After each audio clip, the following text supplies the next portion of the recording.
What's up, guys? FEMZ back again. Today, I'm going to be talking about the command grab. And I'm sure, if you've noticed, right, I put my own spin on things because personalization is very important to me. I need to know why. And obviously, there's a time where you have to leap of faith, where you want to go in between states.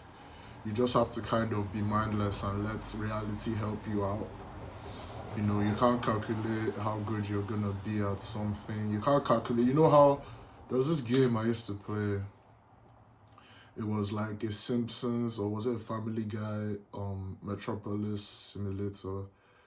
When you want to do something, when you want to clear rubble or all those things, there were times it had a clock in the game, and it used real minutes and real hours to accomplish the feats of clearing rubble or constructing a building or an amusement park or even bringing certain characters into the game. I can't quite remember what it's called, but life isn't really like that. You can't calculate when the payoffs are gonna come in, right? But for certain things, you can personalize it to the point that you know what you're doing up until the unknown occurs or the magic occurs. And for me, holding something in your hand and manipulating it is something I've just dubbed the command grab. I believe life is a video game, so let's just take it there immediately. There are certain characters in fighting games that have a very they have a very animated toolkit. Like when they grab you, the animation goes, and then they have like 7 other grabs that give you an animation. So throughout the whole fight, you're just watching a cutscene of getting beat up. I really like that paradigm, and I feel like that's where humans shine. When you look at a cheetah or a bear or whatever, they don't really have command grabs. They have very strong appendages that they use to maul the victims. But human beings, we have to kind of pick something up, get through the process of using it, get through the process of understanding how it relates to each of our fingertips, getting that haptic, tactile sense, that sixth sense, and then you can then say, this sword is an extension of my arm, or this pencil is an extension of my arm, da. It's very important in today's day and age where we're using our opposable thumbs to just farm mana for these big tech conglomerates. I believe that it's very important for us to have a sense of control over our pants, because I'm sure that just due to the sheer use of the phone, our hands are not even aligned properly anymore. The pinky is probably deviated because you're holding this, I don't know, 1 kg brick. You're holding it so much. You're holding it in sideways. You're holding it in. Well, you already get the point. But it's quite amazing though. How the samurais had their sword, the cowboy had his gun, the Spartan had the spear. We have our phones today, if your phone dies and you don't have the Bluetooth connected, then you're kind of like naked, you're not insulated, you don't have your phone with you, you kind of feel naked.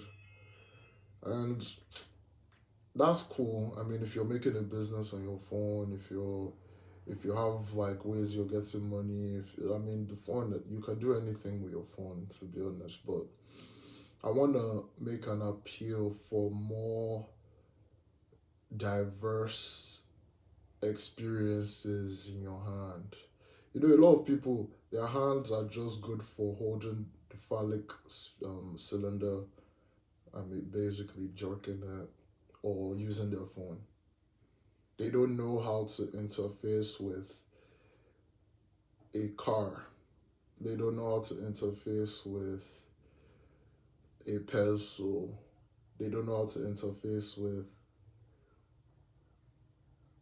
anything that is not their wing or their phone. And obviously that's the lowest common denominator, but man, use your hands, man. Work with your hands. Draw something, sculpt something, mold something out of clay. Do something, man. Sew, knit, farm if you can.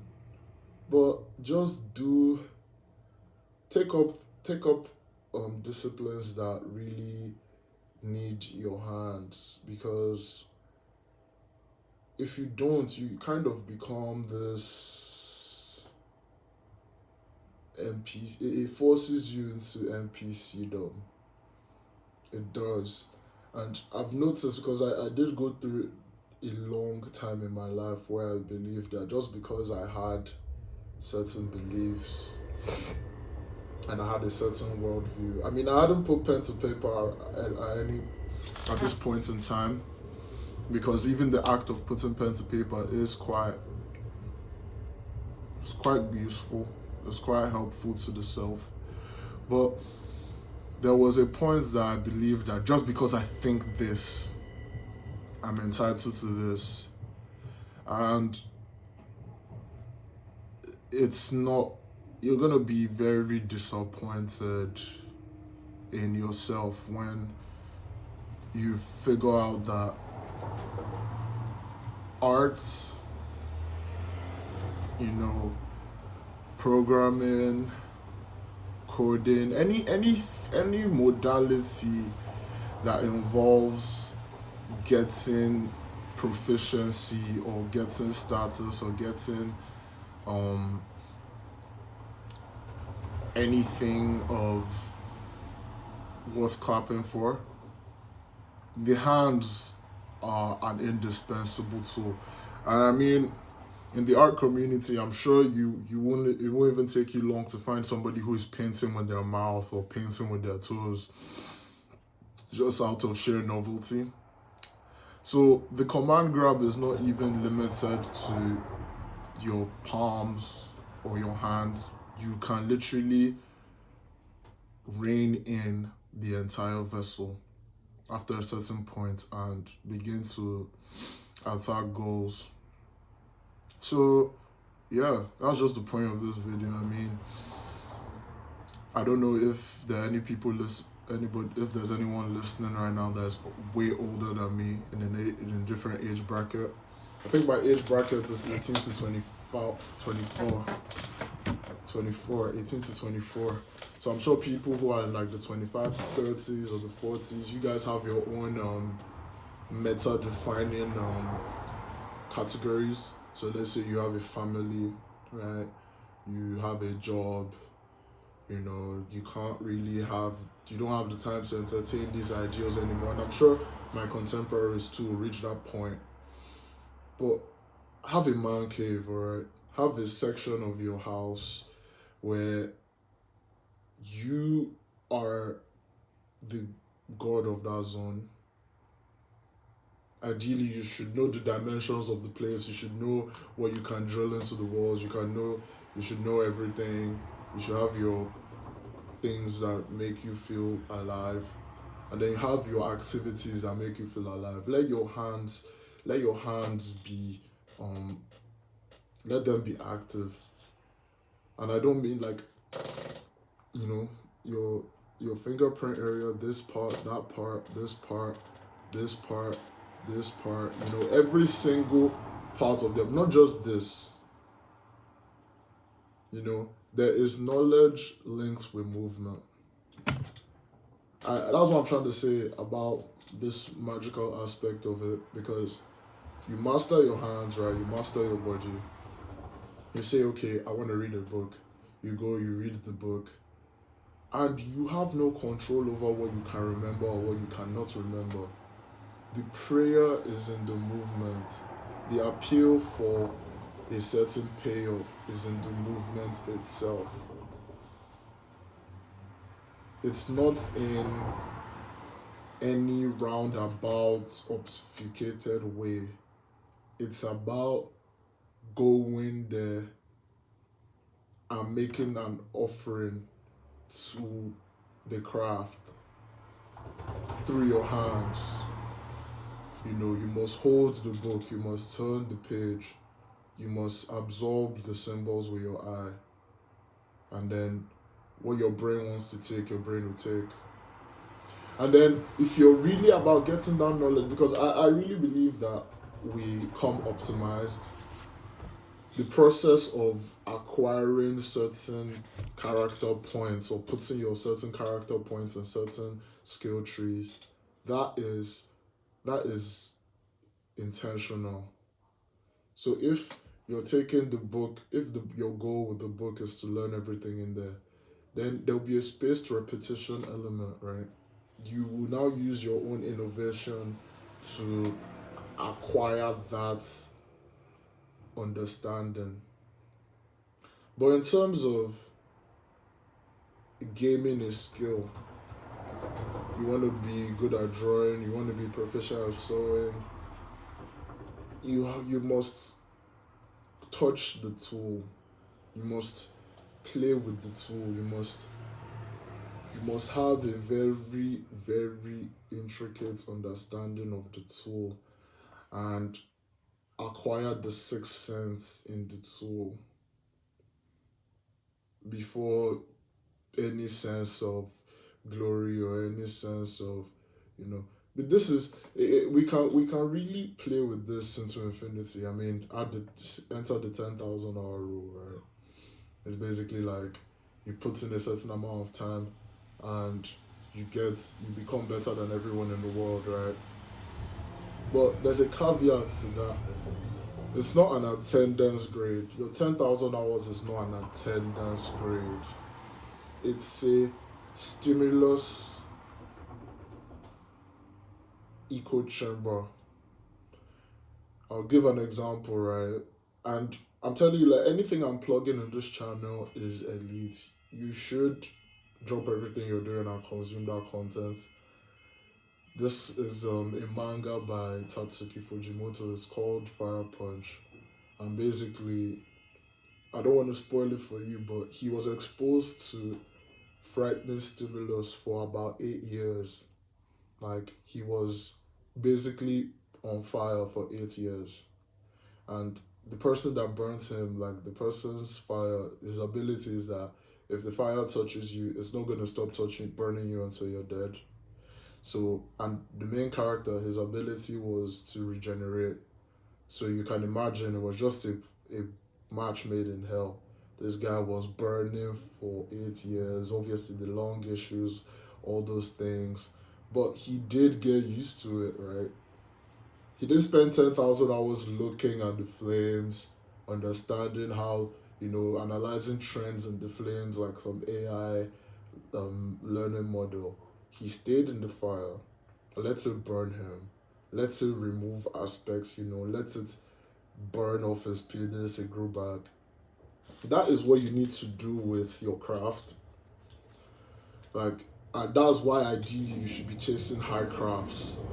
Like, you should be chasing high ceilinged pursuit so that you can explode in the pursuit and you don't destroy the pursuit. You can scream and say, oh, or you can make it a Zen undertaking. You see these things you can't do, you just do it gently. You know, in an art book I read called "The Natural Way to Draw" by Nicolaides, he was talking about that there are two ways to attack in life. You can either do it fucking relentlessly or have a burning determination. You can either like attack it very hard or relentlessly, deterministically go for it. But how can you furiously attack something if you don't have the command grab in? If you're grabbing your sword now and you want to go on a blitzkrieg or something in a game, if you don't know that character, you're not even gonna know how to manage your fuel. There's a certain level of extemporaneous simulacrum or simulacra or um zone when you're in the zone. How can you enter the zone off? Imagine if you step on the football pitch. How can you enter the zone if you don't know how to play? How can you enter the zone if you don't know how to play? I don't know. And the thing is, you may think you know how to play ball, but you don't know how to play ball. You may think you know how to do something, and you're having all these expectations. I'm telling you, I wouldn't be able to speak on this if it had not passed through my body and left. You have to acquire the command grab. You have to grab your implements of choice and feel yourself through the tool. No other level of proficiency is up to snuff. No other level of proficiency is worth it if you can't do that. So yeah, bringing it back to earth and speaking like a normal person, which is not bad. I mean, I just think in a very personalized way, you must find a craft that is not scrolling, right? Find a craft that is not scrolling and get good at it. That's really it. Find a craft, get good at it, and enjoy what being a human really is. Remove all those extra thoughts from your mind. And then when you acquire the command grab, you can feel good about that. And you can grapple your pencil all day. You don't have to grapple another person or explode, because the let's say, like, there's this book called the Unabomber Manifesto. I don't want to talk about the character in question that wrote that book, but he spoke on something that was very important, that I found very important. It's called the power process. That human beings, like, there's a gradient of time it takes for them to acquire an aura of power. And if you watch my previous video called Power and its Cultivation, I came up with something similar, that there's a process in time that you will not be him, and you need to become him, not just in mindsets but in body. And the command grab it falls into that. It's something you will get along your power journey or your power quest that will allow you cut through the metaphysical flora better. And if you don't have that power process because you're selling your time to big companies, or you're playing low stakes status games, you're not gonna find that holistic peace you're looking for. So that being said, I will leave you to your day. Have a good day, and catch you on the flip side. Safe.